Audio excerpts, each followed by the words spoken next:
Kendrick Lamar Duckworth has been going on a generational run since 2012.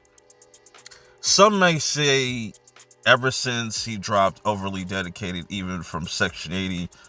Wherever you started off listening to Kendrick Lamar, he's just been winning and winning and winning and winning and winning over and over again. This man is operating on a whole nother level, has a flawless discography of just immaculate music, just an immaculate collection of music that is just really timeless and has aged like wine. And I'm saying this as Kendrick is not my number one like rapper of all time. You know what I'm saying?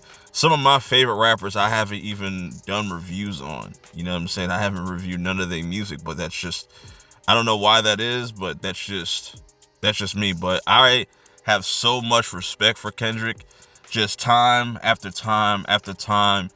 And I don't know, I don't understand the disrespect, bro. I don't understand why people can't just give this man his flowers. Like, all the Ovi hoes is one thing, right? They're going to cry regardless.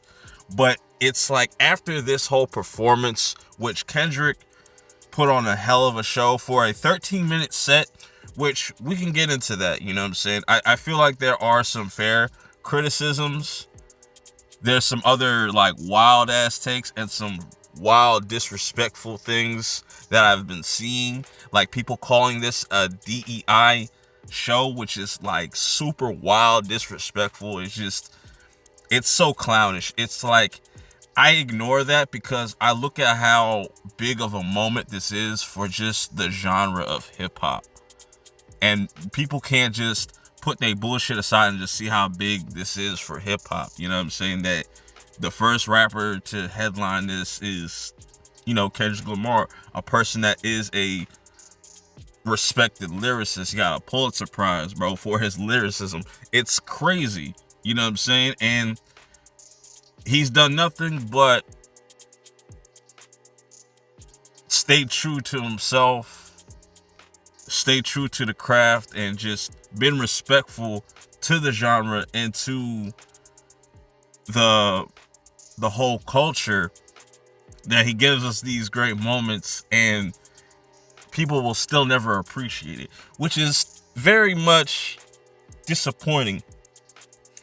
But I just want to talk about this performance and just how crazy it was. The more I watch it now, like now that it's online, you can watch it in its highest quality, because when it's on TV or certain things like that, it hits kind of different. Like, you know what I'm saying, you can't get a real grasp of the crowd. It's a more like intimate performance, that he was kind of like shooting a movie / like music video with a whole big practical set and just going from one section to another, the whole game controller, PlayStation logos, like going to different areas, performing different songs, having SZA there performing all of the stars and Luther.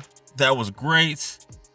Having the background singers, it gives you that To Pimp a Butterfly kind of vibe. There was just a lot of different eras of Kendrick Lamar that was present. You know, mostly the most recent stuff, the Mr. Morale, the GNX, like that's the Kendrick we're getting right now. That's the era we're in now. But man, and the biggest highlight for me that nobody I see really kind of talking about, and doesn't seem to really, it kind of bothers me, because it's like, it's one of the critiques that people have when it comes to live performances, that people don't spit their own verses. You know what I'm saying? They have to have the music playing over them. You know what I'm saying? They got to lip sync their own type of music, where Kendrick is singing his shit word for word. Granted, it's super fucking censored, which I would say that was kind of like the drawback, because, you know, you have to kind of, improvise. And I feel like he did a good job of improvising and switching up words and even adding new stuff to it. Having the set list kind of be a whole diss towards Drake, I think it was fucking dope. You know what I'm saying? I always felt like it was going to go down that way. If you saw my earlier video where I made my prediction of what the set list was going to be, even though I think my set list would have been fire, you know what I'm saying? For real, that should have been fire. It was going to be something directed towards Drake. You know, he was going to tell a whole entire story, and having Sam Jack kind of being like these in between parts really fits. It almost felt like a Spike Lee type of movie where you just have him pop up on the radio every so often and stuff like that. That shit was fire, bro. But I will say the strict limitation of just having like 13 minutes is kind of where things, I could see people feeling like this was kind of messy, but I don't see it being messy. It's just like, damn, I gotta go here, go there, do this, do that. I only got a few minutes on this, a few seconds on this song, and a few minutes on this song, and you know what I'm saying? If it was like a 20-minute set, I think you could have fit a little bit more songs.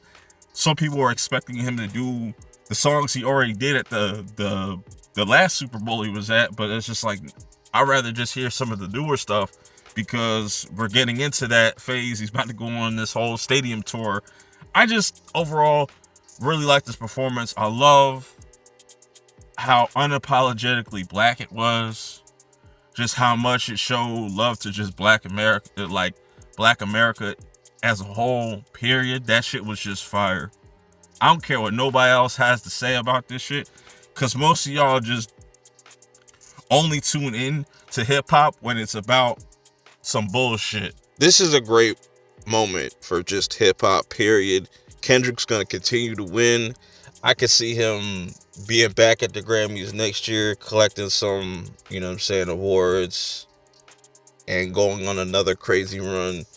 2015 is just going to be a great year for hip-hop, period. You know what I'm saying? A lot of lyricism is being respected and acknowledged, you know, ever since this whole Drake and Kendrick shit has been going down.